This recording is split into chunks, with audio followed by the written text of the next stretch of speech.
English Balbharati Standard 4. Welcome. Today we are reading lesson 34 of class 4 English Balbharati.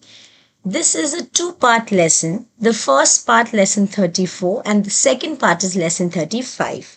Today we will read part 1. Lesson 34. The King of the Golden River, part 1. Long, long ago, in the mountainous part of a country, there was a fertile valley. There were many waterfalls leaping down the mountain tops, but not into the valley. They all ran down the other side of the mountain. One of the falls was very high and shone like gold in the beams of the evening sun. People called it the Golden River. Now, though there were no streams running down to the valley itself, the wind constantly brought the clouds to the valley. Even when the rest of the country was dry, it always rained in the valley. In the valley, the wind and the clouds made the crops green, the hay high, the apples red, the grapes purple, and the honey sweet. People called it the Treasure Valley. The Treasure Valley belonged to three brothers, Schwartz, Hans, and Gluck. The two older brothers were big, ugly, and wicked. They were good farmers, but they killed everything that was not profitable for them. Even little things like blackbirds and hedgehogs and crickets. They did not treat their servants well and gave them only poor wages. They waited till the corn had become very expensive in the market and then sold it for twice its value. They were very rich, but they never ever gave even so much as a penny to the poor.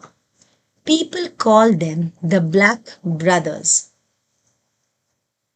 The youngest of the three brothers was only 12 years old. He was just the opposite of his brothers. He was kind to every living thing, though his own brothers were cruel to him and made him do all the cooking and the mending and the housework for them. One evening, the two brothers had gone out. As usual, they had warned Gluck to let nobody in and give nothing out. Gluck was to get their dinner ready for them. It was raining very hard outside and the weather was very cold. Just then, there was a double knock on the door. Gluck went to the window and put his head out to see who it was. He was the most extraordinary looking gentleman standing at the door. The strange visitor was very short, with a large nose, red cheeks, curly moustache, and merry twinkling eyes. He wore a conical cap as high as himself and a cloak 4 times as long.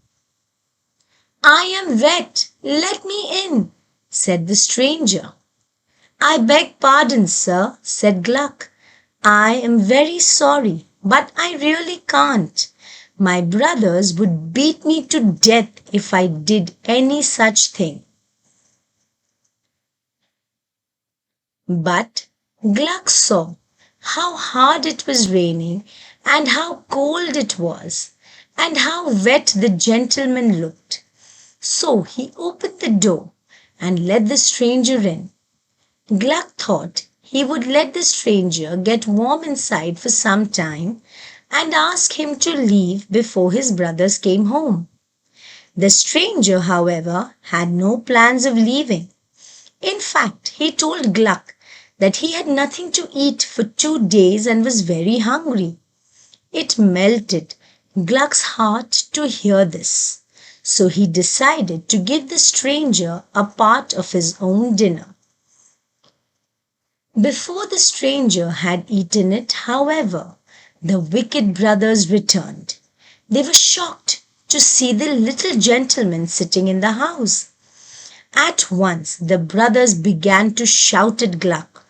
Schwartz threw a rolling pin at Gluck. At that instant, the stranger put in his conical cap and the rolling pin went spinning to a corner of the room.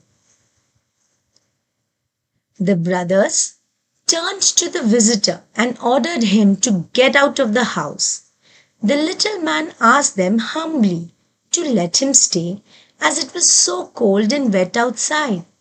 But the evil brothers wouldn't listen. They rushed at the old man to throw him out of the house. To their surprise, they found that they couldn't touch him.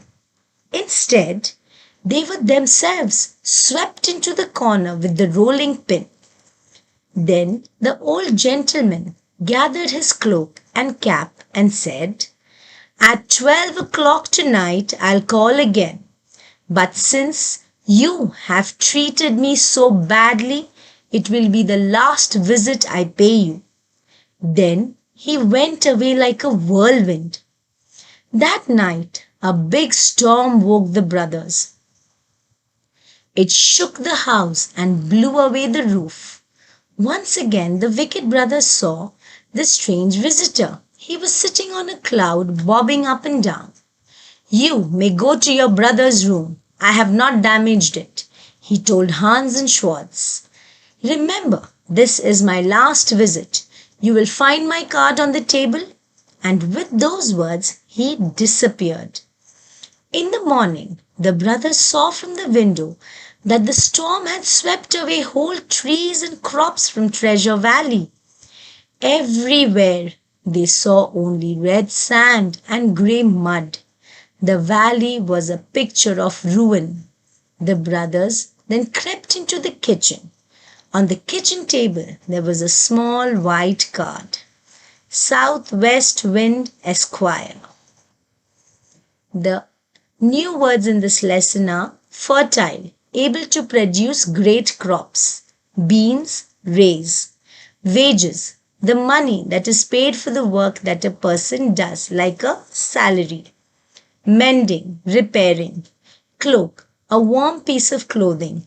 Bobbing, moving quickly. We will continue this lesson in the next video. Thank you very much. Don't forget to like, share, subscribe.